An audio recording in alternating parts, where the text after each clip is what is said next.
আচ্ছা ঠিক আছে, পয়েন্ট কর ইলেকট্রোম্যাগনেটিক ওয়েভ।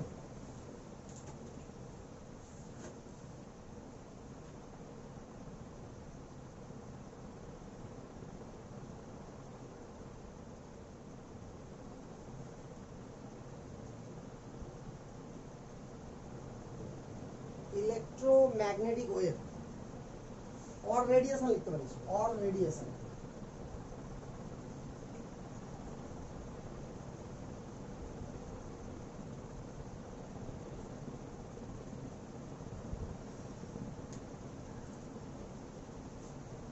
লিখ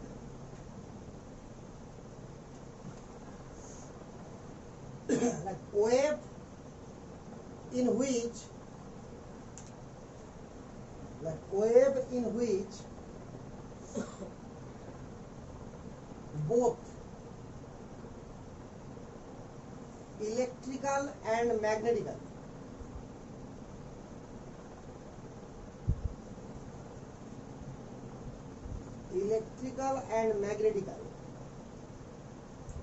field are present.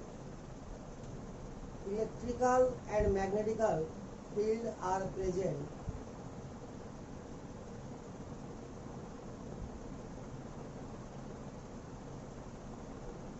are known as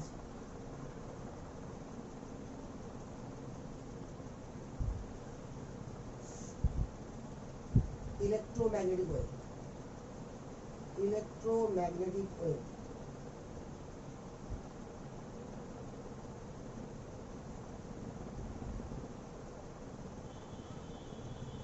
দেখ ইলেকট্রোম্যাগনেটিক ওয়েভটা কেমন হয়, দেখ ধরে নে একটা অক্ষ, তিনটা অক্ষ আছে না, হ্যাঁ, পরস্পর পারপেন্ডিকুলার তিনটাই, বুঝতে পারছিস না? এটা কিরকম আছে বলতো, এরকম আছে, ঠিক আছে? তাহলে তিনটা একবার ঠিক আছে, আর এটা এরকম আছে, তো তিনটাই লম্ব হয়ে গেল না একে অপরের সঙ্গে। তাহলে একটা থাকবে আমার ইলেকট্রিক্যাল ফিল্ড যে কোনো এক সাইডে, এটাই হতে হবে ব্যাপার নাই, যে কোনো একটা হতে পারে। একটা হবে ম্যাগনেটিক্যাল ফিল্ড, আর 3 নম্বর ডাইরেকশনটা হবে ইলেকট্রোম্যাগনেটিক ওয়েভ। কথা বুঝতে পারলি? অর্থাৎ ইলেকট্রিক্যাল ফিল্ডকে আর ম্যাগনেটিক্যাল ফিল্ডকে যদি পরস্পর লম্বভাবে রাখা হয়, তাহলে দুজনের সঙ্গে লম্বভাবে এক ধরনের ওয়েভ বেরোবে বা লাইট বেরোবে, তাকে বলা হবে কি ইলেকট্রোম্যাগনেটিক ওয়েভ। ক্লিয়ার? তো ধরে নে যে এটা electrical field,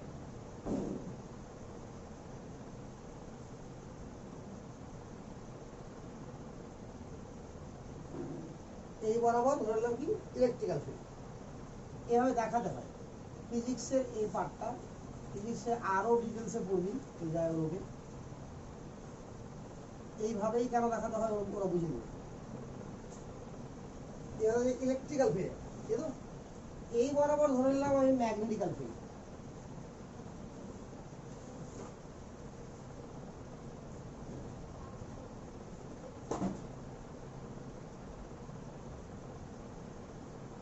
ম্যাগনেটিক্যাল field,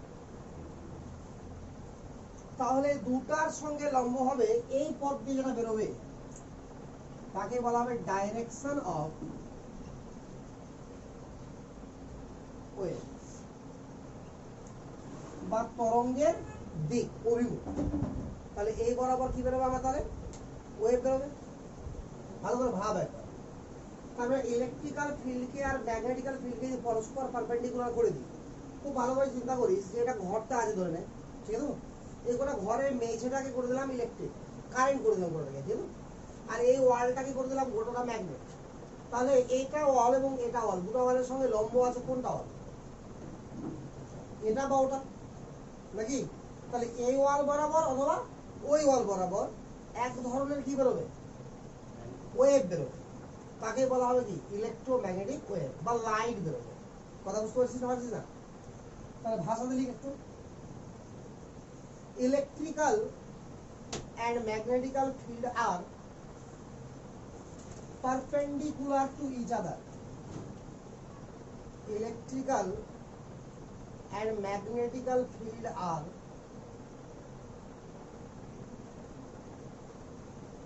perpendicular to each other.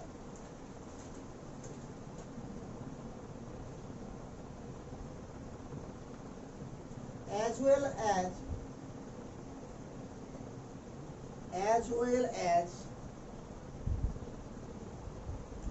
they are also perpendicular,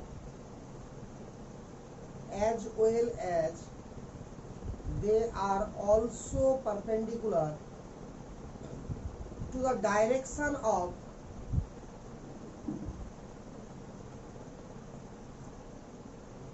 propagation, to the direction of propagation of wave.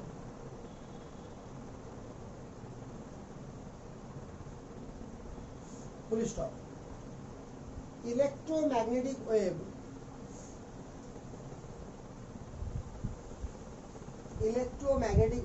always travel with speed of light.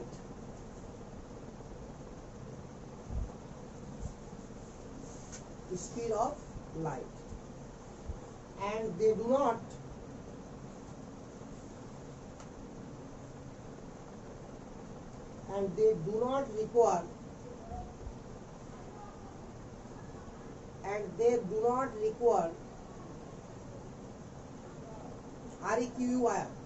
require any medium for propagation.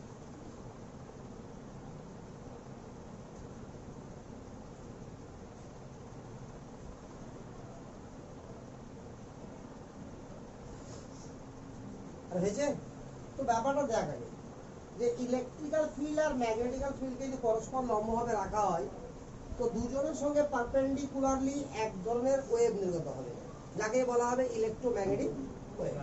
ঠিক আছে, এই electromagnetic wave এক ধরনের light নাকি রে?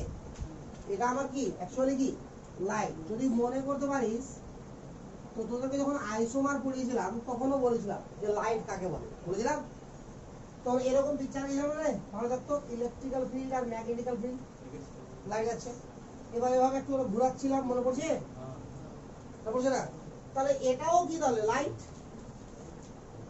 Electrical field আর ম্যাগনেটিক্যাল ফিল্ডকে যে কোনো অবস্থা যদি পারপেন্ডিকুলার রাখিস তাহলে দুজনের সঙ্গে পারপেন্ডিকুলারলি এক ধরনের রশ্মি বেরোবেই বেরোবে, আর তাকে বলা হবে কি লাইট। আর বুঝলেন তো এখানে লাইটটার নাম কি হবে? ইলেকট্রিক্যাল ফিল্ড আছে যেহেতু আর ম্যাগনেটিক্যাল ফিল্ড আছে, তাহলে ইলেকট্রোম্যাগনেটিক ওয়েভ। বুঝা গেল? তো in case of electromagnetic wave, মানে চলি in case of electromagnetic wave, V equal to C. In case of electromagnetic wave,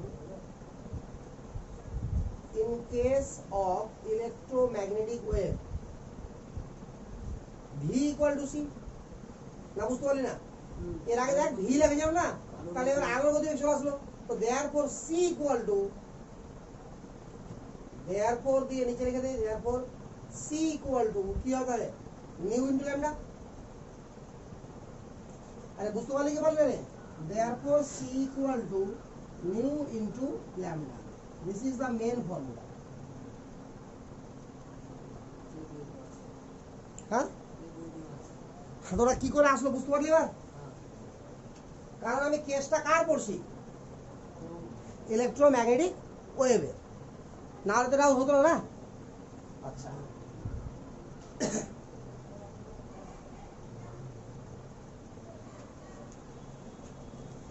আচ্ছা, একটা জিনিস আর আমাকে পড়তে হবে, তারপরে এটা ধরে ম্যাথ শুরু হবে। ঠিক আছে, পয়েন্ট কর। Increasing order of wavelength, increasing order of wavelength of electromagnetic wave. Point called increasing order of wavelength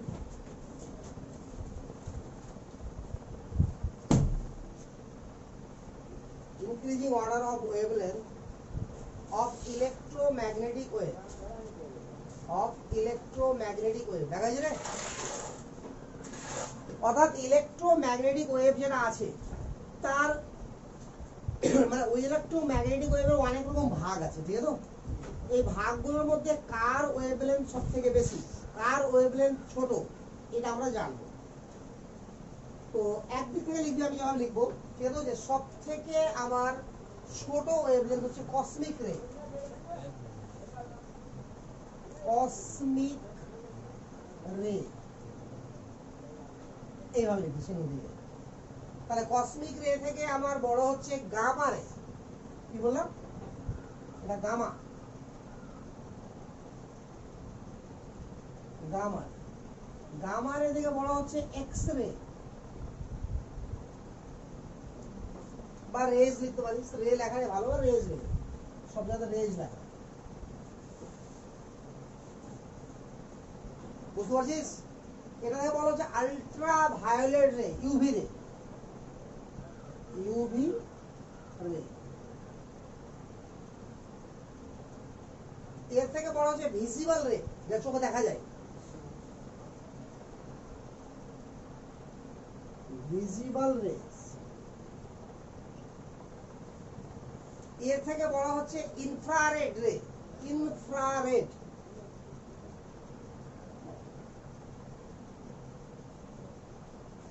infrared রে, ঠিক আছে?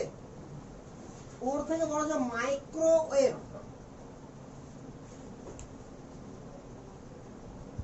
ওর থেকে বড় কি বল? মাইক্রোওয়েভ।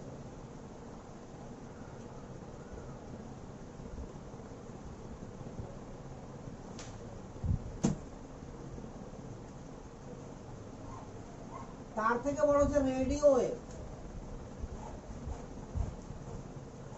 এটা আমাকে মুখস্থ রাখতে হবে, হ্যাঁ, টোটালটা, যে কার ওয়েভলেন্থ বেশি। মানে এখান থেকে আমরা এই বরাবর যখন যাচ্ছি, তাহলে ওয়েভলেন্থ মানে ল্যামডা আমার কি বলছে, আস্তে আস্তে ইনক্রিজ, বাড়ছে। বুঝলো? তো যার ওয়েভলেন্থ সব থেকে ছোট, যেটা কি রে? Cosmic ray. তারপরে gamma, X ray, ultraviolet ray, visible ray, infrared ray, microwave আর রেডিও ওয়েভ। এবার এই যে ভিজিবল রে, এটা আমার মেন রে, কারণ এটাকে আমরা চোখে দেখতে পারি। এখানে আলাদা করে নিচে পয়েন্ট করলে ভিজিবল রেস।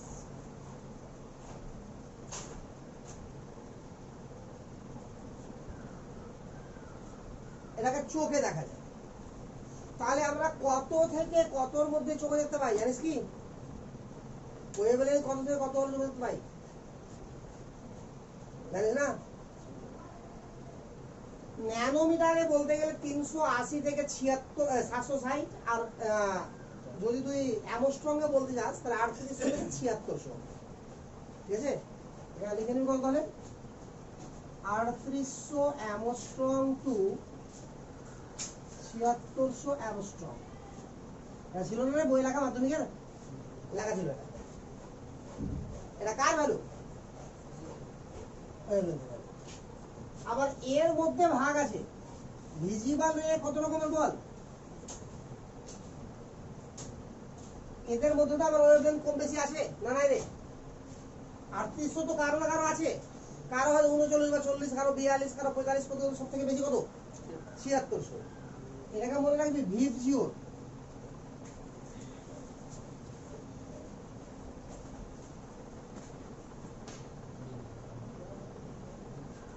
ভিভ জিও। তাহলে সব থেকে তরঙ্গ দৈর্ঘ্য বড় কার্বন আরে রেড। আর যার তরঙ্গ দৈর্ঘ্য যত বড় হবে তাকে তত দূর থেকে দেখা যাবে। কথা বুঝতে পারি তো? তাহলে এটুকু মনে থাকবে। আর আমরা ফর্মুলা কি শিখলাম বল? একটু হয়তো ফর্মুলা লিখলাম না, সি সমান নিউ ইনটু ল্যামডা। এবার এখান থেকে আমাকে ম্যাথমেটিক্যাল প্র্যাকটিস করতে হবে।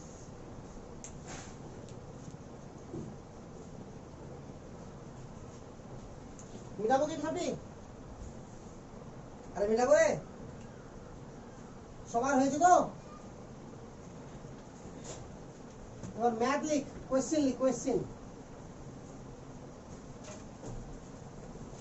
If wavelength of a particular ray if wavelength of a particular rays is 5000 if wavelength of a particular ray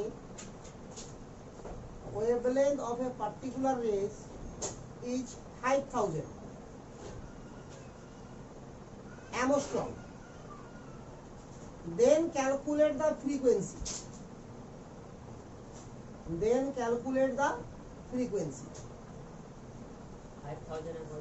5000 Armstrong, 5000 Armstrong, then calculate the frequency. দেখ ভালো করে আমরা কি জানি বল, c equal to জানি আমরা নিউ ইনটু ল্যামডা। ভালো চিন্তা কর, তো আলোর গতিবেগ কত রে?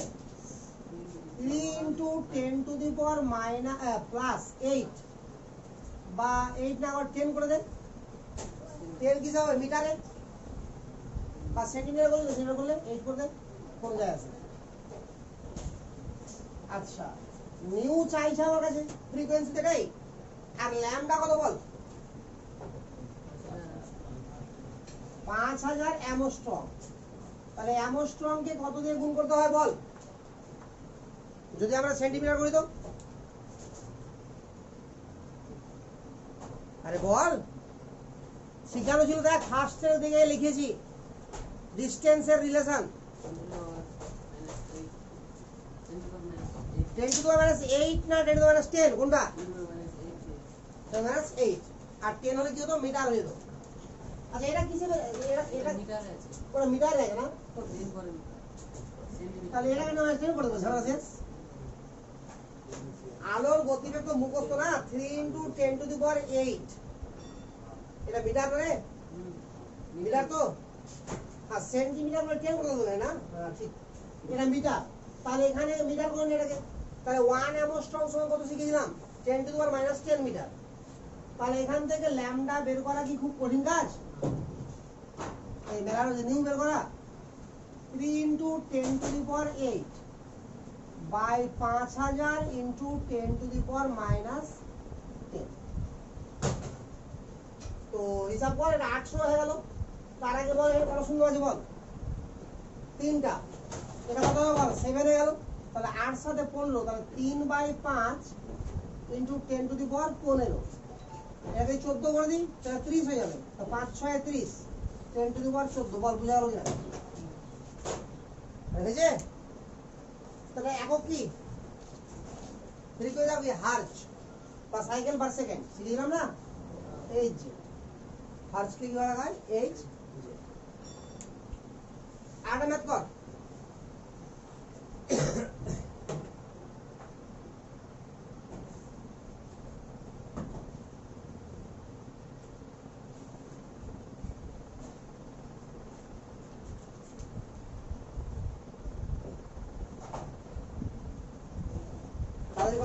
দেখে নেবো হিসাব দেখবি সিস্টেমটা বুঝতে পারছিস কিনা। তাহলে if wavelength of visible light vary from question लिख लिए बाबा, क्वेश्चन लिख if wavelength of visible light vary from 4000 to 8000, if wavelength of visible light vary from vary vary মানে কি চেঞ্জ হচ্ছে, ভ্যারিয়েবল বুঝতে না? vary vary from 4000 to 8000 Armstrong, 4000 to 8000 Armstrong। Calculate range of frequency, calculate range of frequency। frequency range কি হবে? তো একটু দেখ ভালো করে, ফর্মুলা কি বল? এটাই, অর্থাৎ যদি ওয়েভলেন্থ 4000 থেকে 8000 যায় তাহলে আমার ফ্রিকোয়েন্সি কত থেকে কত যাবে, এটা কোশ্চেন। বুঝলি না?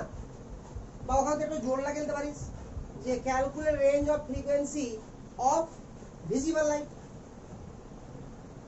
তো লক্ষ্য কর এবার ফ্রিকোয়েন্সি মানে কি রে, সি বাই ল্যামডা। ক্লিয়ার না ক্লিয়ার না? এবার লক্ষ্য কর ল্যামডার ভ্যালু যদি আমার ম্যাক্সিমাম হয় তাহলে নিউ কি হবে, মিনিমাম নাকি রে? আর ল্যামডার ভ্যালু যদি মিনিমাম হয় তাহলে নিউ কি হবে, ম্যাক্সিমাম। বোঝা গেল না, গেল না? ক্লিয়ার? তাহলে ভ্যারিয়েবল, তাহলে নিউ ভ্যারি, তাহলে আমরা ভ্যারি করবে নিউ, তাহলে nu minimum to nu maximum যদি হতে হয় আমাকে, তাহলে এটা কি হতে হবে বল, c by lambda maximum to c by lambda minimum. না বুঝতে পারলে বলা যায়, কারণ দেখ এটা নিউ এর ভ্যালু কম কখন হবে, এটা বেশি হবে, ম্যাক্সিমাম থাকবে। আর নিউ এর ভ্যালু ম্যাক্সিমাম কখন হবে, যেটা মিনিমাম থাকবে। এবার বল তাহলে ম্যাক্সিমাম ভ্যালু কত রে, আলোর গতিবেগ কত, 3 × 10⁸। এটা কত আছে বল, 8000। অ্যামস্ট্রং এ আছে তো 10⁻−10 করে দিলাম। না বুঝতে পারলি না? সি কত বল, 3 × 2 3 × 10⁸ বাই 4000 × 10⁻−10 বল। এতটুকুতে কোনো কনফিউশন আছে কি? আরে আছে কি? যেটা হবে সেটা অ্যান্সার। এত দেখে নে একটু কি হয়। 3টা শূন্য এখান থেকে গেল তো 10⁻−7 হয়ে গেল। আরে 7 হলো, তাহলে বাঁচলো কত বল, 3/8 × 10⁻8 সাথে 15 2 বলে কত হবে, 3টা শূন্য গেল আর 7 হয়ে গেল, তো 3/4 × 10⁻15। এতটুকুতে কারো কোনো কনফিউশন আছে কি? এবার এক কাজ করতো, এটাকে 14 করে দিলাম, তাহলে 10 গুণ হয়ে গেল, তো 30 হয়ে গেল। তাহলে 8 দিয়ে ভাগ কর, তো 4 × 8 = 32, 3 × 8 3 × 8 = 24 না রে, 3 × 8 = 24 ভাগে কত 6, 7 × 8 = 56 ভাগে কত রে 4, 5 × 8 = 40, 10⁻14 হয়ে গেল। 2 এখানে 30 করে দেন, তাহলে 14 হয়ে গেল 10⁻। তো 4 × 7 = 28, 29 30, 7.5। বুঝতে পারলি কি না? হিসাবগুলো করতে কঠিন মনে লাগে তোকে? তাহলে ফ্রিকোয়েন্সি কত থেকে কত পর্যন্ত ভ্যারি করবে, বুঝা যাচ্ছে? তা বুঝা গেল রে? পারবি এ ধরনের তাড়াতাড়ি হিসাব করতে? হিসাব করা কিন্তু মেন জিনিস, হিসাব করাটা আরো মেন জিনিস। বুঝতে পারলি কি না? যখন তুই কম্পিটিশন এক্সাম দিয়ে যাবি তখন কিন্তু ক্যালকুলেটর পাবি না, ওইভাবে হিসাব করতে হবে।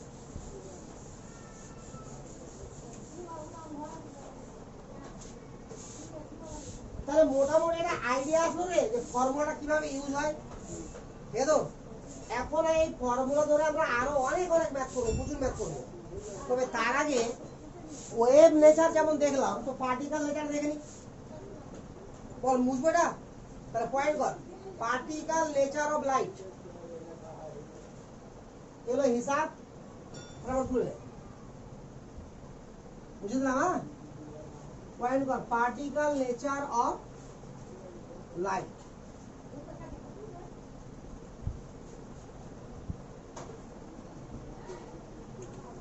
ভালো করে দেখা, লাইটকে কি দেখা যাবে খালি চোখে? দেখা যাবে না। তার মানে লাইটের কিছু নেচার কি করবে প্রুফ, যে এখানে পার্টিকেল নেচার আছে না ওয়েভ নেচার আছে। তো এর আগে আমরা শিখেছি যে পার্টিকেল নেচার মানে কি হবে, ডিসকন্টিনিউয়াস, আর ওয়েভ নেচার মানে কি, কন্টিনিউয়াস, নাকি রে? তাহলে যদি আমরা লাইটের কিছু নেচারকে দেখাতে পারি কি, যে ডিসকন্টিনিউয়াস আছে, তাহলে সেখান থেকে আমরা কি বলতে পারবো, যে লাইটের মধ্যে পার্টিকেল নেচার আছে। বুঝা গেল? তাহলে আমরা যে পয়েন্ট করলাম পার্টিকেল নেচার অফ লাইট, মানে এখানে আমরা কি দেখবো, যে কিছু প্রপার্টি আমাকে খুঁজে বের করতে হবে লাইটের যেটা কি ডিসকন্টিনিউয়াস। বুঝা গেল? তো লিখে এবার there are certain property বা certain phenomena, there are certain phenomena, there are certain CERTIN they are certain phenomena like interference,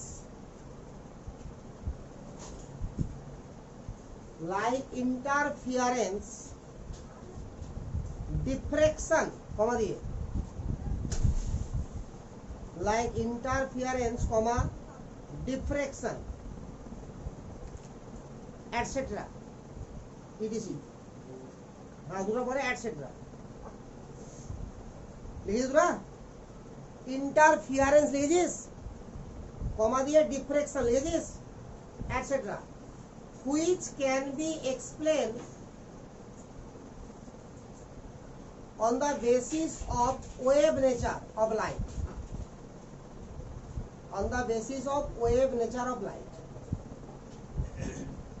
on the basis of wave nature of light.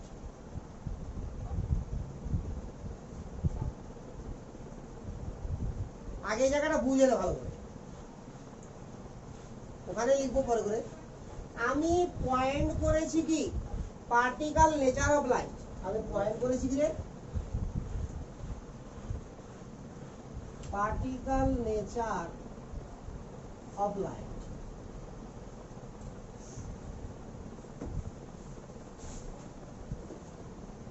শুন ভালো করে। তো আমি আগে ওয়েভ নেচারের কথা আবারও বললাম, ঠিক তো? এবার আমি পার্টিকেল নেচারের কথা বলবো। আগে দুটো পয়েন্টকে বুঝ যে ডিফ্রেকশন মানে কি আর ইন্টারফিয়ারেন্স মানে কি। ইন্টারফিয়ারেন্সের মানে হচ্ছে একটার সঙ্গে একটা মিশে যাওয়া। ফর এক্সাম্পল দুটো টর্চ লাইট নিবি, ঠিক আছে? একটার কালার হচ্ছে লাইট হচ্ছে তুই ধরে নে যে হোয়াইট, প্লেন কাঁচ আছে, আর একটা কাঁচের সঙ্গে তুই ব্লু কালার মিশিয়ে দিয়েছিস, ধর ব্লু কাঁচ লাগিয়ে দিয়েছিস, তো লাইটের কালার কি হবে? ব্লু হয়ে যাবে। আরে হবে কি হবে না? এবার তুই লাইট মারবি সাদা ওয়ালে, বুঝা গেল তো? তাহলে ব্লু কালার যদি থাকে তোর লাইটের মানে সামনের জায়গাটা কাঁচটা, তাহলে লাইটটা তুই কি পাবি বল? ব্লু পাবি। গতি পথ যদি দেখতে পাস, দেখতে তো পাবি না, ধুলা খাওয়া দেখতে পাবি। ধুলা বালি থাকলে ওখানে রিফ্লেক্ট হবে বলে দেখতে পাবি। আদারওয়াইজ যদি ঘরটা পরিষ্কার থাকে তাহলে লাইটটা কোন পথে যাচ্ছে দেখতে পাবি কি? কারণ মিডিয়ামের উপরে কখনো লাইট ডিপেন্ড করে না। যদি মিডিয়ামের উপর লাইট ডিপেন্ড করতো তো সূর্য থেকে যখন লাইট আসতো এত রকমের মিডিয়াম চেঞ্জ হচ্ছে যে লাইট আসতোই না বা কিছু চেঞ্জ হয়ে যেত। তো লাইটটা তুই ব্লু পাবি। আবার যদি হোয়াইট লাইট মারিস তুই প্লেন কাঁচ দিয়ে, তো লাইটটা কি পাবি? হোয়াইট পাবি। এবার আমি যেভাবে দেখাচ্ছি দেখ, ধরে নে এইভাবে তুই লাইট মারছিস একটা ওয়ালে, এখান থেকে লাইট বেরোচ্ছে, তো সামনের ওয়ালে যেটা এটা যদি বড় ব্লু কালার আছে লাইটটা, তাহলে ব্লু কালার লাইট যাবে। এবার এখানে একটা হোয়াইট কালারের লাইট আছে, এই লাইটটা যেভাবে যাচ্ছে স্ট্রেট লাইট, এটা গতিপথে কোথাও এভাবে হোয়াইট কালার লাইট দিয়েছে। কথা বুঝতে তো? তাহলে এই জায়গাতে, এইটুকু জায়গাতে হোয়াইট আর ব্লু মিক্সচার হবে কিনা? আর হবে। এখানে ধুলাবালি যদি না থাকে ঘরে দেখতে পাবি কি? ধুলাবালি থাকলে স্পষ্ট দেখতে পাবি। ঘর পরিষ্কার থাকলে লাইট দেখা যায় না, আর পরিষ্কার না থাকলে লাইট অবশ্যই দেখা যাবে। এবার দেখ এখান থেকে যখন লাইটটা যাবে তো উপরের ছাদে যে লাইটটা পড়বে সেটা নিচে থেকে পড়বে, তো এই লাইটটা কি বল? হোয়াইট। আর এই লাইটটা কি? ব্লু। তাহলে আমার ওই পারে ওয়ালে যে লাইট পড়বে সেটা কোন লাইট পড়বে? ব্লু। আর উপরে যেটা পড়বে সেটা হোয়াইট। এখন যদি এমন হয় এইভাবে লাইট যদি মারি আর যে এখানেও ব্লু এবং হোয়াইটের মিক্সচার পাই আর এখানেও ব্লু আর হোয়াইটের মিক্সচার পাই, তো তাহলে আমরা কি বলবো? যে লাইটটা আর একটার সঙ্গে ধাক্কা খাওয়ার পরে ওই লাইটটা ওকে কিছু অংশ নিয়ে চলে গেছে আর এদিকে ধাক্কা হওয়ার জন্য কিছুটা অংশ ওদিকে নিয়ে চলে গেছে। তাহলে এটা যদি নিয়ে যেতে পারতো তো তার মানে কি লাইটের পার্টিকেল নেচার আছে। বাট তুই এভাবে লাইটকে মেরে দেখবি কোনো মতেই যাবে না। অর্থাৎ এখান থেকে যতই সুন্দর করে মিশা, এটা উপরে হোয়াইট যাবে আর সাইডে ব্লুই যাবে, মিক্সচার হবে না। বুঝতে পারছিস তো? তো এই নেচার কি প্রুফ করে? Wave nature proof. ডিফ্রেকশন মানে কি? কোন একটা পথে স্ট্রেট লাইনে যাচ্ছে, যেতে যেতে কি হলো? কোন এক সাইডে বেঁকে গেল, এর নাম হচ্ছে কি? ডিফ্রেকশন। বুঝতে পারলি তো? তাহলে ডিফ্রেকশন আর ইন্টারফিয়ারেন্স, এই দুটো নেচার আবার কি প্রুফ করে, যে লাইটের ওয়েভ নেচার আছে। বুঝা গেল? আচ্ছা তারপর লিখ, but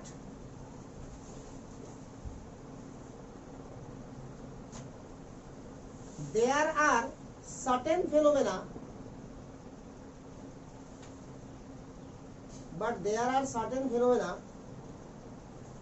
like photoelectric effect,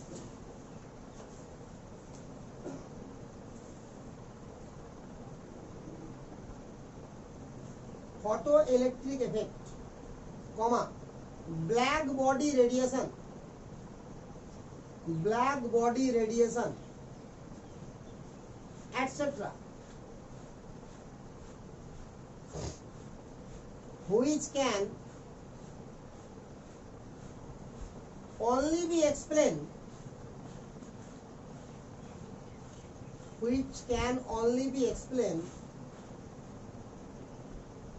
on the basis of particle nature of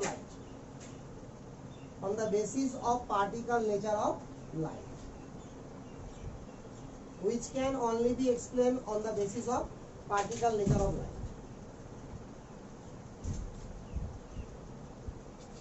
আচ্ছা, ফটো ইলেকট্রিক এফেক্ট আর ব্ল্যাক বডি রেডিয়েশন, এই দুটো ঘটনা কি প্রুফ করে, যে লাইটের কোন জায়গা আছে, পার্টিকেল জায়গা আছে।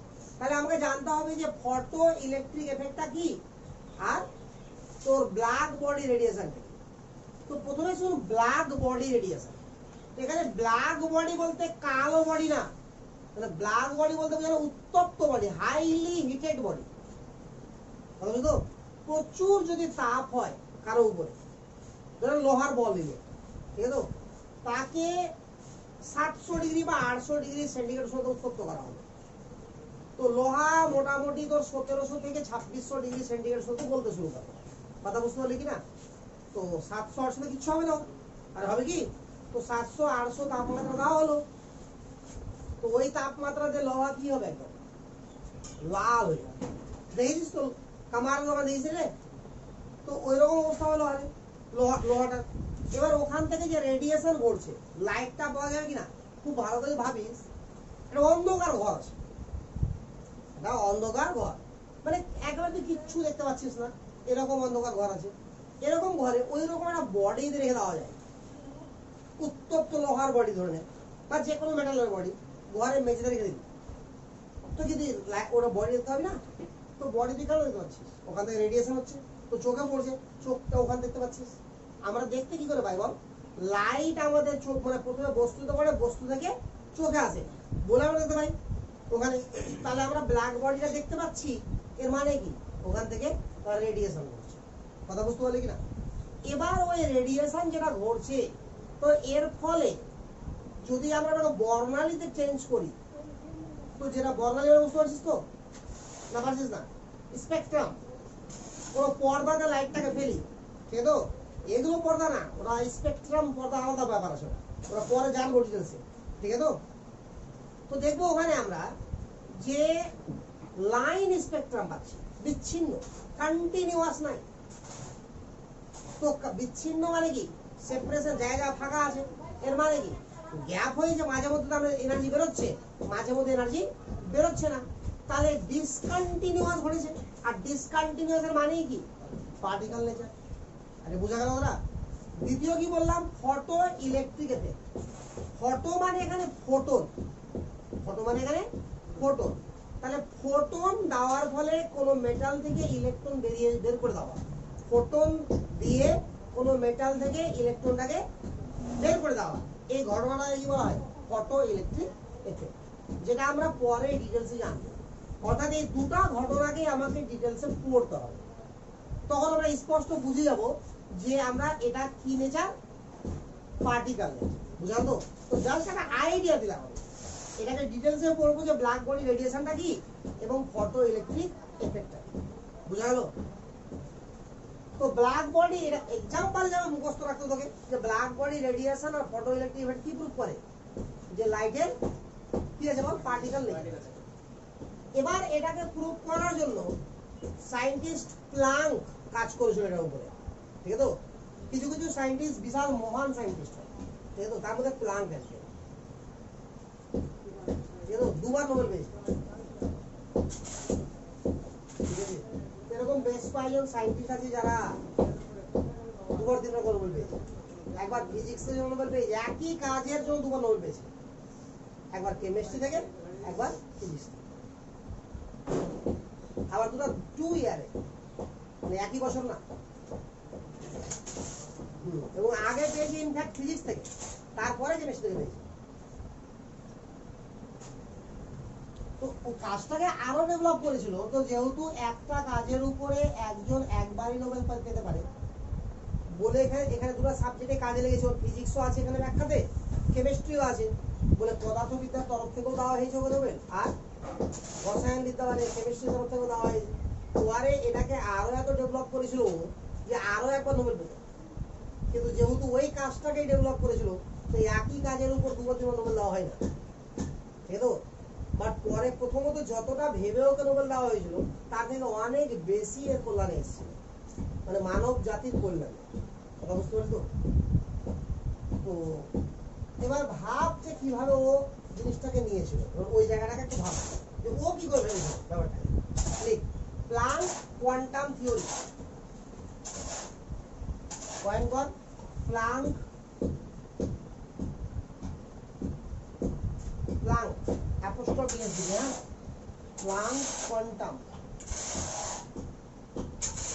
থিওরি। ব্র্যাকেট লিখে নে quantum theory of light, bracket লিখ কোয়ান্টাম থিওরি অফ লাইট।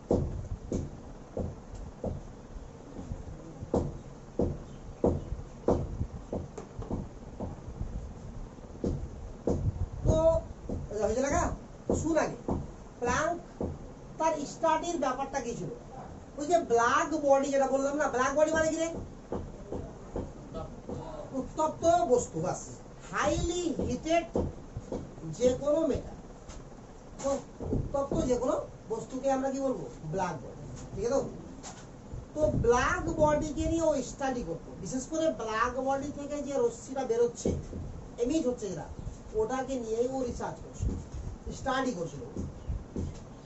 তো ওটাকে নিয়ে রিসার্চ করতে গিয়ে, ঠিক আছে, ও কি কি জিনিস পেলো আগে দেখছে, ঠিক আছে? তো লিখ ওখানে একবার Planck study the radiation, Planck, Planck লিখবি মানে এস লাগাবি, হ্যাঁ, Planck study the radiation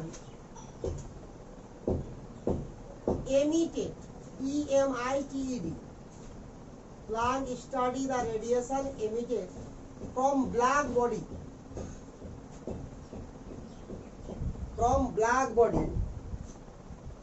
and give the following observation.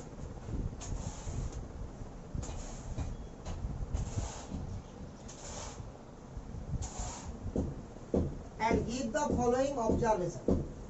ও ব্ল্যাক বডি রেডিয়েশন নিয়ে যখন স্টাডি করছিল, স্টাডি করতে করতে ও যেটুকু জিনিসকে পেল, ফলোইং অবজারভেশন মানে কিছু জিনিস ও দেখতে পাচ্ছে, ওখান থেকে পাচ্ছে, তারপরে সিদ্ধান্ত নিবে, কনক্লুশন। আরে ক্লিয়ার না? ক্লিয়ার না? তাহলে 1 2 করে নি। 1 নম্বর, radiation emitted from any black body,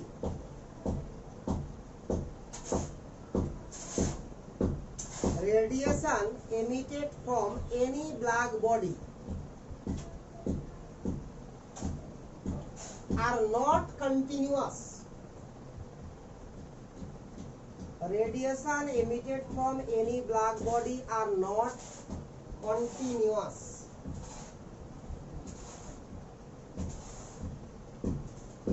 but are discontinuous,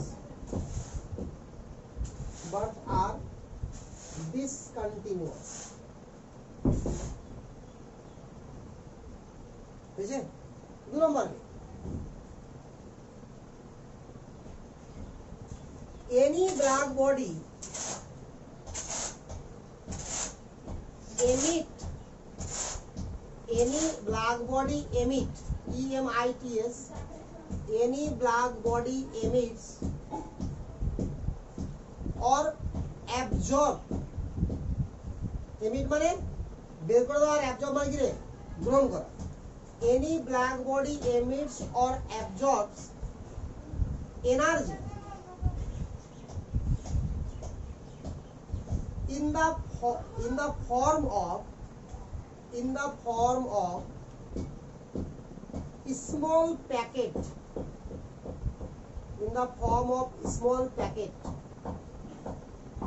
or bundle, small packet or bundle of energy, bundle of energy known as quantum energy, known as quantum, quantum না, known as quantum বা quanta, bracket লিখবি quantum, known as quantum। আরেকবার বলছি, any black body emits or absorbs energy in the form of small packet or bundle of energy known as quantum, ব্র্যাকেটে quanta, QUANTA লেখা আছে, বুঝছে? তো ব্যাপারটা শোনা, আমি লাইটে যখন প্রপার্টি, চার্জে যখন প্রপার্টি পড়াচ্ছিলাম তখন একটা কথা বলেছিলাম যে চার্জ, আমার টোটাল চার্জ কি হয়, অলওয়েজ কিউ মানে এন ইন্টু ই, মনে পড়ছে? সব থেকে ক্ষুদ্র চার্জ কার চার্জ, ইলেকট্রনের চার্জ বলেছিলাম। তো যে কোনো চার্জ কি কতগুলো ইলেকট্রনের পূর্ণ সংখ্যার গুণফল, বলেছিলাম না? তো এরকমই বলছে, এবার ওখান থেকেই এ নিচ্ছে, কি বলছে, অ্যাকচুয়ালি এর থেকে ও নিয়েছিল, ওখান থেকে ওরা আগে পড়েছি বলে, বাট এখান থেকে ওরা নিয়েছিল। তো যখন কোনো ব্ল্যাক বডি থেকে আমরা হিট অ্যাবজর্ব করি, বা ব্ল্যাক বডি যদি কোথাও থেকে হিট অ্যাবজর্ব করে, তাহলে সেই হিটটা কি করবে, বা এনার্জিটা যদি অ্যাবজর্ব বা রিলিজ করবে, যেটা in the form of bundle packet, ঠিক তো? আর ওই বান্ডেল বা প্যাকেটকে কি বলা হয়, কোয়ান্টা বা কোয়ান্টাম। আর এই বান্ডেল বা প্যাকেটটা কি বাস্তবে এনই, যেটা আগে পড়েছি আমরা, এই বান্ডেল বা প্যাকেটটা বাস্তবে কি বল, এনই, অর্থাৎ কতগুলো ইলেকট্রনের চার্জের সমষ্টি, বুঝা গেল, বা সামেশন। এতগুলো এনার্জিকে বলা হচ্ছে আমরা একটা কোয়ান্টা। আর কোয়ান্টাকে ধরা হলো এবার কি সব থেকে ক্ষুদ্রতম এনার্জির ইউনিট, অর্থাৎ যে আমরা যেটা পড়েছি ইলেকট্রনের এনার্জি সবথেকে ক্ষুদ্র, সে তো দেখা যাচ্ছে যে হ্যাঁ ইলেকট্রন এনার্জি সবথেকে ক্ষুদ্র, ঠিক আছে, বাট ওই ফর্মে এক একটা ইলেকট্রনের এনার্জি অ্যাবজর্ব বা রিলিজ তো কখনো হচ্ছে না, সবসময় কি হচ্ছে, অনেকগুলো এনার্জি, ইলেকট্রনের এনার্জি কি হচ্ছে, রিলিজ হচ্ছে বা অ্যাবজর্ব হচ্ছে। তাহলে ওদের মধ্যে যেটা সবথেকে কমন পার্ট, সেটাকে বলছি কি কোয়ান্টাম। সাপোজ ধরে নেন যে ইলেকট্রন যখন গ্রহণ হচ্ছে, মানে এনার্জি যখন গ্রহণ করছে কেউ বা বর্জন করছে কেউ, ও যদি এরকম হয় যে 5 ইলেকট্রন পরিমাণ এনার্জি বর্জন করলো, কেউ হয়তো 200 ইলেকট্রন পরিমাণ এনার্জি বর্জন করলো বা গ্রহণ করলো, কেউ 400 ইলেকট্রন গ্রহণ করলো বা বর্জন করলো। তো বিভিন্ন রকম বস্তুর উপরে যখন এনার্জি আমার রিলিজ, এমিট হওয়া বা অ্যাবজর্ব হওয়া, এটাকে হিসাব করা হচ্ছে যে যতটা ইলেকট্রনের সমান ইলেকট্রন গ্রহণ করছে, মানে ইলেকট্রন বলছি চার্জ গ্রহণ করছে বা বর্জন করছে, তাদের এটা কি বলা হয়, গসাগু, মনে করছে তো? কমন ব্যাপার তো গসাগু রে, ছোট পড়েছিল গসাগু, বা বলে কমন। অর্থাৎ দেখা যাচ্ছে যে কমন যদি 6 ইলেকট্রন বেরোয়, যে মিনিমাম 6 ইলেকট্রন বা তার গুণিতক আকারে গ্রহণ করছে, তাহলে ওই 6 ইলেকট্রনটা হয়ে গেল একসঙ্গে কি কোয়ান্টা। বোঝা গেল কথাটা? যদি 5 হয় তো 5টা কি হবে, কোয়ান্টা। তবে 1 তো হবেই না, 1 হলে তার ভাবার ব্যাপারই ছিল না, সরাসরি কোয়ান্টা না বলে এই কাজ বলতো, কথা বুঝতে পারলে পারলি না? প্যারা চেঞ্জ করে দিতে পারে, ওখানে লিখ প্যারা চেঞ্জ করে। In case of light, these are known as photon.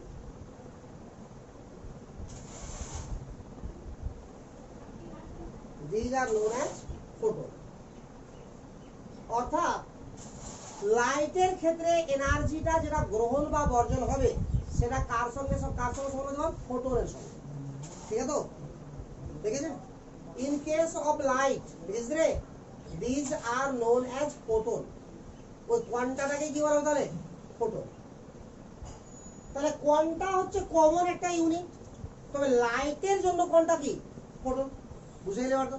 আচ্ছা এবার চল, এখানে তোরা পড়েছিস বায়োলজিতে, মনে কর যে ফোটনের সাহায্যে সালোক সংশ্লেষ হয়। কতগুলো ফোটন আছে, কতগুলো ইলেকট্রন আছে বলে না, কতগুলো চার্জ আছে বলে না, কতটা আমার লাইট আছে বলে না, কতগুলো ফোটন আছে। কারণ ফোটনকে ধরে নেওয়া হয়েছে কি সব থেকে ক্ষুদ্র ইউনিট, বোঝা গেল? ওই জন্য বলছি কি ফোটন। ক্ষুদ্র ধরেছিল কে? প্লাঙ্ক, বোঝা গেল? 3 নম্বর পয়েন্ট কর। Energy of any photon, energy of any photon is directly proportional to, energy of any photon is directly proportional to its frequency. Energy of any photon is directly proportional to its frequency. তারপরে যে লাগে ভাষা লেখা পরে, তাহলে energy directly proportional to frequency. আরে frequency এভাবে লেখা উচিত না, এভাবে নিউ, আরে হয়েছে? তাহলে এটা সমানুপাতিক চিহ্নটা উঠাতে গেলে কি করতে হবে রে? এই ধ্রুবকটা না হলো এইচ, আর এইচ এর ভ্যালু কত? 6.63 into 10 to the power -34 joule second. কি বললাম?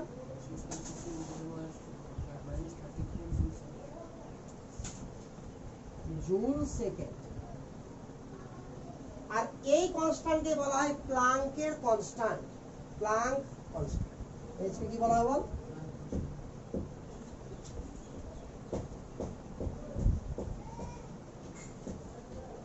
প্লাঙ্ক।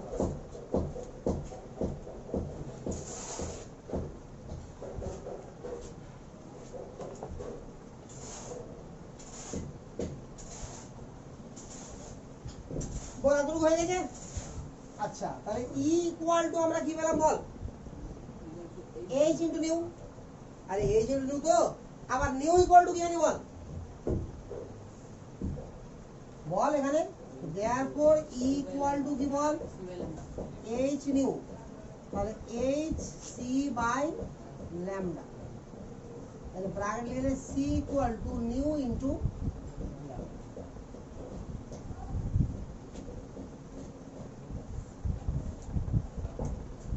বুঝছেন? এটা ফর্মুলা ধরে সব থেকে বেশি ম্যাথ করতে হবে। E equal to HC by lambda. H তো আমার কনস্ট্যান্ট, C ও আমার কনস্ট্যান্ট, শুধু ল্যামডা বলবে তো E বেরোবে, আর E বলবে তো ল্যামডা বেরোবে। বুঝা গেল না বল? তার 4 নম্বর পয়েন্ট কর। 4 নম্বর পয়েন্ট কর। Energy emitted or absorbed, energy emitted or absorbed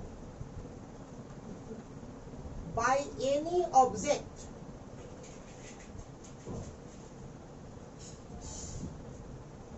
is whole number, any object, observe পরে by any by any object, by any object is whole number, বুঝছিস তো? মানে পূর্ণ সংখ্যা, ব্র্যাকেটে ইন্টিজার নাম্বার লিখে, হোল নাম্বার লাগাবার ব্র্যাকেট লিখলে ইন্টিজার নাম্বার।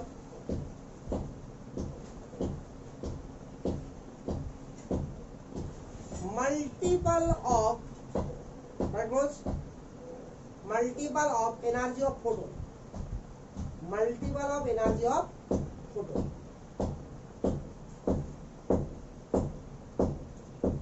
আরে বুঝা গেল তো? এই কারণে তো বললাম যে এনার্জি যদি ছোট কার ফোটনের, তাহলে যতটা এনার্জি গ্রহণ হোক বা বর্জন হোক সেটা কি হবে? ফোটনের এনার্জি গুণিতক হবে পূর্ণ সংখ্যা। তো দেয়ারফর এবার নিচে লিখবি, দেয়ারফর অতএব নিচে লিখবি, কি লিখবি বল?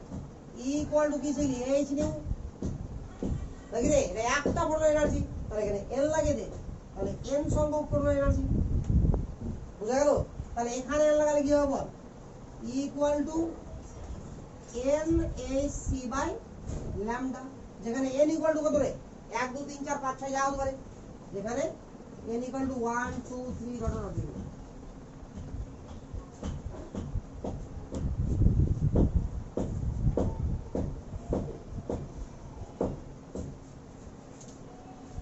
এবার আমরা ম্যাথ করব এটার ফর্মুলা উপর বেস করে, ঠিক আছে তো? তবে হ্যাঁ, যখন আমার নাম্বার অফ ফোটন চাইবে তখনই আমরা এই ফর্মুলা লাগাবো, আর না হলে এটা লাগাবো, কথা বুঝলো? কারণ কিছু উল্লেখ না থাকলে একটা ফোটন বোঝায়, ঠিক আছে? বললাম যদি আবার বলে যে এতটা এনার্জি সাপ্লাই হয়েছে, এতটা ওয়েভলেন্থ আছে, তো কটা ফোটন এখানে বেরিয়েছে বা অ্যাবজর্ব হয়েছে, তখন এটা লাগাবো। আদারওয়াইজ এটা মানে এন লাগাবো না, বাস এর কথা। এন এর ভ্যালু 1 হলে তো এটা হবে না, তো এটা এনার্জি কার? একটা ফোটনের। কথা বুঝতে পারছিস না?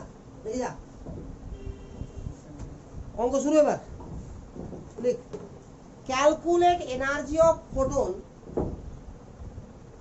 Calculate energy of photon having wavelength, calculate energy of photon having wavelength 3000 angstrom, having wavelength 3000 angstrom।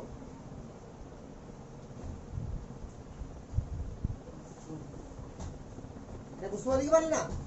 তাহলে ক্যালকুলেট এনার্জি ই চাইছে, আর ই তো চাইছে, তাহলে ই সমান কত বল? SC by lambda, এইচ এর হলো কত বল? 6.63 into 10 to the power minus 34 joule second. আরে জুল সেকেন্ড তো মানে এসআই হয়ে গেল, জুল মানে এসআই। তাহলে সি এর আলো গতিবেগ কত রে? 3 into 10 to the power 8, এটাও এসআই নিলাম। তাহলে এটা ল্যাম্ডা কত বলেছে বল? 3000 অ্যাংস্ট্রম। তো 3000 into 10 to the power minus 10। বল এতটুকু কোনো কনফিউশন আছে? আছে কি? বল এ দুটো গুণ করে কি হবে বল? 3 into 10 to the power minus 7 থাকবে, 3 into 10 to the power minus 7। তো 3 দিয়ে কেটে গেল এখানে, আরে কাটলো রে। তো 6.63, তো নিচে কত আছে বল? 10 to the power minus 7, clear? আর উপরে এটা যোগ করলে কি হবে? 8, এখান থেকে 8 বাদ হয়ে যাবে, 26 হয়ে যাবে। এবার মাইনাস 26 থাকলো, আর এখানে কত হলো? মাইনাস 7, তাহলে উপরে প্লাস 7 হয়ে যাবে, তাহলে আবার সেটাও বাদ দাও, 19 হয়ে গেল। দেখ তাহলে 10 to the power minus 19। বল এতটুকু তো কোনো কনফিউশন আছে কি? আরে আছে? তাহলে এটা কিসে বেরোলো বল? সবসময় বল ইলেকট্রন ভোল্ট, ইলেকট্রন ভোল্ট। হ্যাঁ বল 2.21 কোনটা রে? কেন বাকের ও 3 তো কেটে গেছে এখানে। আরে বুঝতে পারলি না? এটা ইলেকট্রন ভোল্ট হলো কি হলো না বল? না না, ইলেকট্রন ভোল্ট কেন হবে না? তো আমার এটা কিসে বেরোবে বল? জুলে বেরোবে। হ্যাঁ জুল পার সেকেন্ড তো কেটে গেল না অ্যাংস্ট্রম এর সঙ্গে, তো থাকলো কি শুধু জুল হয়ে গেল, ক্লিয়ার? আচ্ছা জুলকে আমরা যদি ইলেকট্রন ভোল্ট করি কি করি?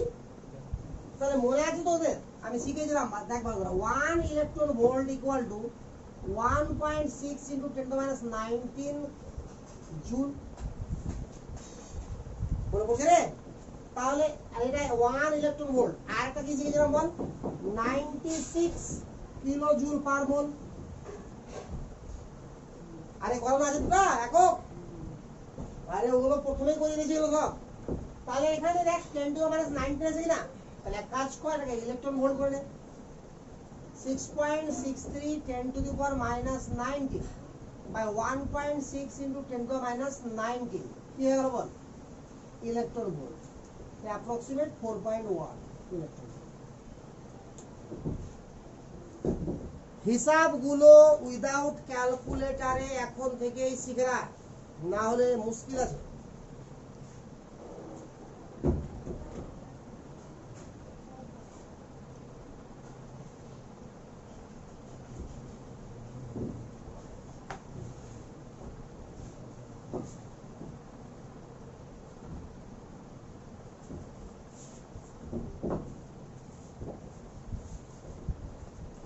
ম্যাথ লিখ ক্যালকুলেট তুলা জানে লিখ ম্যাথ লিখ calculate energy of photon calculate energy of photon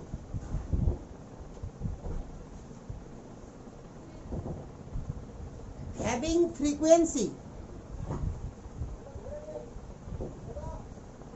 calculate energy of photon having frequency 2 into 10 to the power 15 having frequency 2 into 10 to the power 15 hertz তাহলে কি পারবি না ভালো দেখ আমি কি জানি ফর্মুলা h ইনটু বল আরে এখানে h নিউ তো জানি আবার আমার তো ডাইরেক্ট নিউ দেওয়া আছে না কোশ্চেনে তাহলে h এর ভ্যালু কত বল 6.63 10 টু দি পাওয়ার -34 আর নিউ এর ভ্যালু কত বল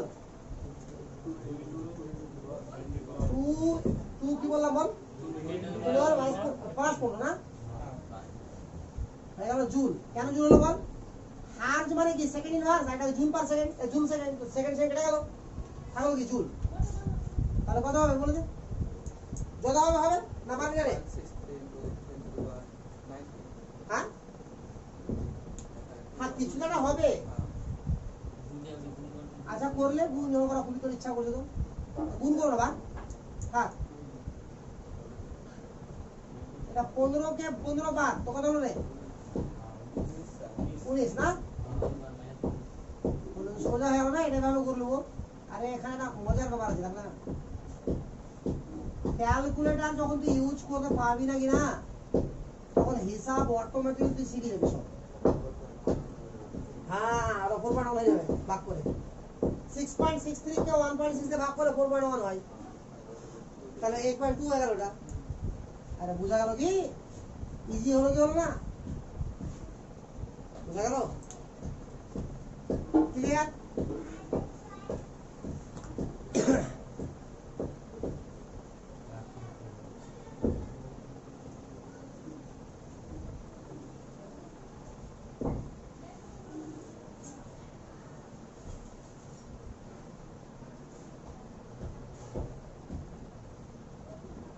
বুঝে মিলাবে তো না এবার পয়েন্ট কর শর্টকাট মেথড তো শর্টকাট শিখাচ্ছি এতক্ষণ যেটি মেথড করালাম এটা তোর হায়ার সেকেন্ডারির জন্য করালাম কেন বলতো কারণ এখানে তুই ক্যালকুলেটর পাবি সংখ্যা যাই দিক ক্যালকুলেটরে চাপলে উত্তর বেরোবেই বেরোবে বাট এবার চলে কম্পিটিশনের জন্য এখানে তোকে ক্যালকুলেটর কোনো মতেই দিবে না তো চল মেন ফর্মুলা কি ছিল বল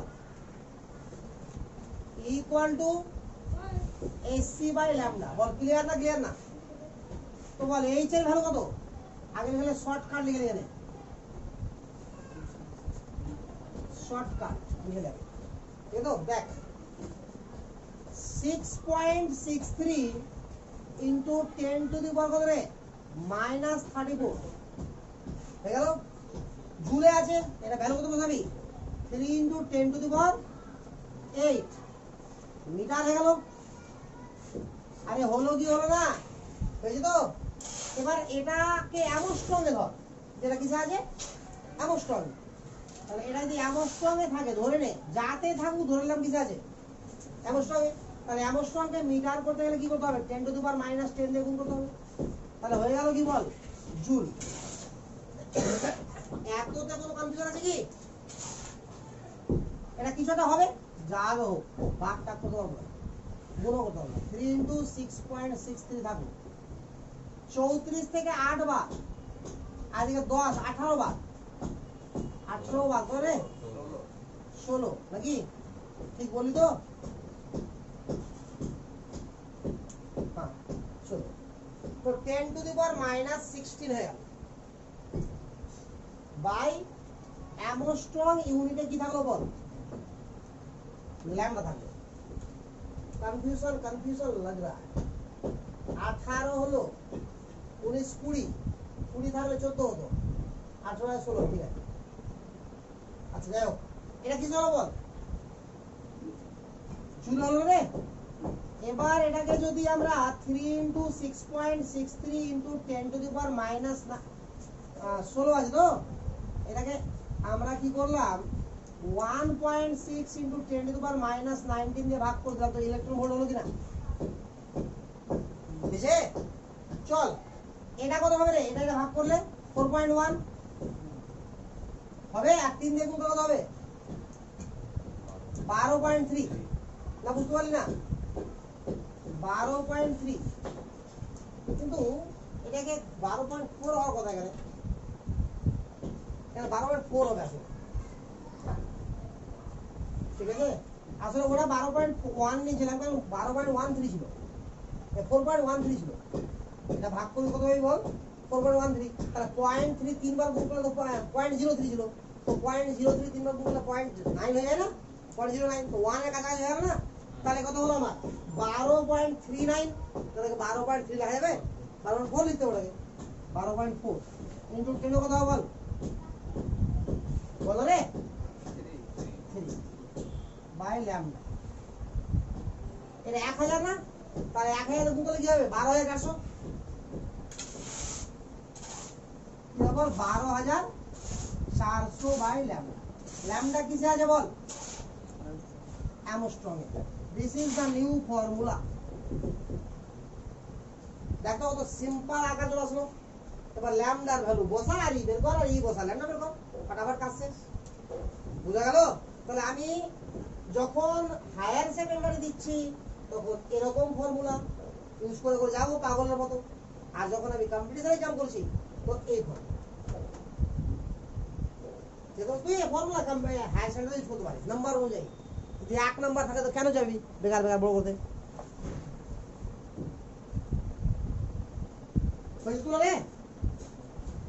আরে এটা লেখ, শুধু লেখার পরে ডাইরেক্ট লিখে দেবো, বুঝা গেল?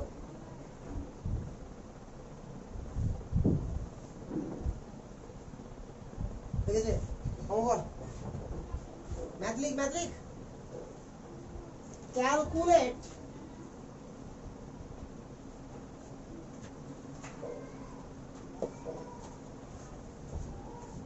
energy of 1 mole of photon. Calculate energy of 1 mole of photon having wavelength 4100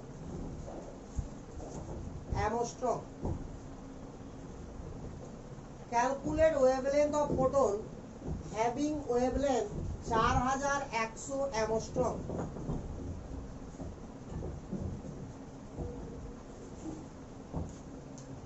আর হয়েছে তো অ্যামস্ট্রং এ দেওয়া থাকলে তো কোনো ঝামেলাই নাই, বাট অ্যামস্ট্রং এ না দেওয়া থাকলেও কি করতে হবে? আমাকে অ্যামস্ট্রং এ করে নিতে হবে।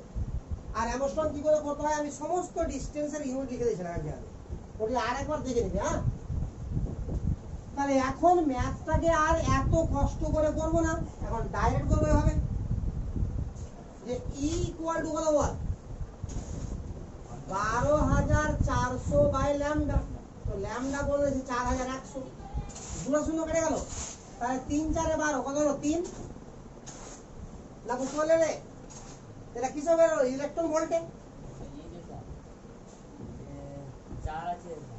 হ্যাঁ 12400, হ্যাঁ আরে ওগুলো 3 পয়েন্ট সামথিং হবে, 3 4 12, 3 1 3 সামথিং কিছু হবে, ওগুলো ধরবি তো, তাহলে 0.3 হবে, ঠিক আছে? তো অতবার ভেবে যাবে 3 ইলেকট্রন হবে। ক্যালকুলেটরে যখন চাপ দিই তো সেটা বেরোবে, লিখে দিই, বাট শর্টকাটে করতে গেলে এরকমই হয়। এটা কার এনার্জি হলো বল? একটা ফোটন। ভালো চিন্তা করে, একটা ফোটন লাগে। কোশ্চেনটা কি বলেছে? 1 মোল। তাহলে 1 মোল ফোটন এনার্জি কত হবে? 96 কিলোজুল পার মোল। তাহলে এটা ইনটু 96, তো 3 ইনটু 96 কিলোজুল পার মোল। এবার মনে পড়ছে সব? ইলেকট্রন ভোল্টকে কিলোজুল পার মোল করতে কি করতে হয় রে? 96 দিয়ে গুণ করতে হয়, তো 288।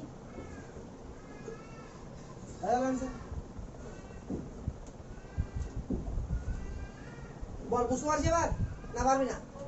তাহলে আমার লাস্ট অফ দিয়ে আমি ম্যাথটা করবো এই ফর্মুলা, যে ই ইকুয়াল টু কত? 12400 বাই ল্যামডা। আর ল্যামডা সূত্র কি আছে? অ্যামস্ট্রং। ধরে না আমাকে দেওয়া আছে ন্যানোমিটারে।